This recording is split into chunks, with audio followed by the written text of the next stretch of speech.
আগে কংগ্রেস নেত্রী মমতা ব্যানার্জি তিনি বলেছেন বাংলাদেশে শান্তি রক্ষা মিশন পাঠানোর জন্য।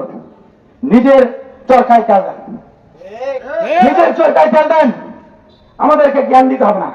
আপনার নিজের দেশে যে সংখ্যালঘু নিরাপদ নাই, আপনার নিজের দেশে যে মুসলমানদেরকে গুলি করে মারা হয়, আপনার নিজের দেশে শিখ, আপনার নিজের দেশে বৌদ্ধ খ্রিস্টানদেরকে এবং অন্যান্য জাতিদেরকে যে গুলি করে মারা হচ্ছে, মসজিদ থেকে মন্দির তৈরি করা হচ্ছে, বিভিন্ন জায়গায় অন্যান্য ধর্মীয় উপাসনালয়গুলো ভেঙে দেওয়া হচ্ছে, আপনি সেগুলো নিয়ে আপনারা কাজ করুন। বাংলাদেশের অভ্যন্তরীণ কোন বিষয়ে আপনারা নাক গলাবেন না। আপনারা বাংলাদেশকে অনেকেই হুমকি দিচ্ছে, বাংলাদেশে তারা সার্জিক্যাল স্ট্রাইক চালাবে। আপনারা বাংলাদেশের সার্জিক্যাল স্ট্রাইক চালাবেন আর আমরা বসে বসে আঙ্গুল চুলবো, তাই না? আমরা আপনারা জাতিগতভাবে ঐক্যবদ্ধ কিনা ভারত, এইটা প্রশ্ন রাখলাম। ভারতের বিজেপির নেতারা যারা এখন ক্ষমতা চালাচ্ছেন, দেশ চালাচ্ছেন, চিন্তা করে দেখেন চোখ বন্ধ করে, এই যে ভারত জাতিগতভাবে আপনারা ঐক্যবদ্ধ আছেন কিনা? ভারত জাতিগতভাবে এই মুহূর্তে ঐক্যবদ্ধ নাই। যে কোনো সময় ভারতের বিভিন্ন অঙ্গরাজ্য তারা তাদেরকে যেভাবে নিষ্পেষিত করা হয়, বঞ্চিত করা হয়, তাদেরকে নির্যাতন করা হয়, তারা নিজেরা কিন্তু স্বাধীনতার সার্বভৌমত্বের আন্দোলন করেছে। যে কোনো সময় এই ভারত থেকে তারা বের হয়ে যাবে। নিজেদের খবর নাই আছে বাংলাদেশ নিয়ে।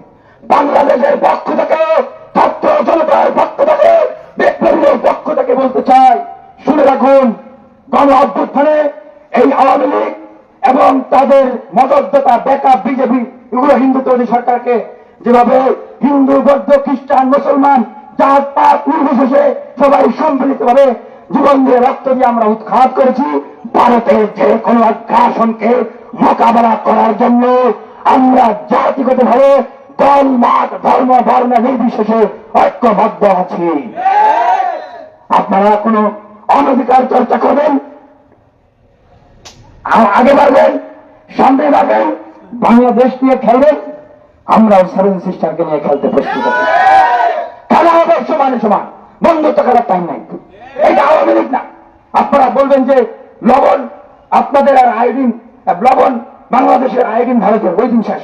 আওয়ামী লীগ এখন আর ক্ষমতায় নাই, শেখ হাসিনা এখন আর ক্ষমতায় নাই। আপনাদের দাসীবাদী কর্মচারীর মতো রক্ত দিয়ে জীবন দিয়ে যারা এখন আছেন, আমরা যারা বিপ্লবী প্রতিবাদীরা আছি, আপনাদের সেই সেই কর্মচারীর মতো, দাসীবাদীর মতো আমাদেরকে ব্যবহার করার সুযোগ নাই। বাংলাদেশের মানুষ বাংলাদেশের আয়োডিন দিয়েই বাংলাদেশকে এখন পরিচালনা করবে। আমরা একটি বিক্ষোভ মিছিল করব এবং মিছিলের পরে আমাদের নেতৃবৃন্দরা বক্তব্য দেবেন, তারপরে আমাদের প্রোগ্রামটি শেষ হবে। আমরা এখন রাজু ভাস্কর্যের দিকে যাবো।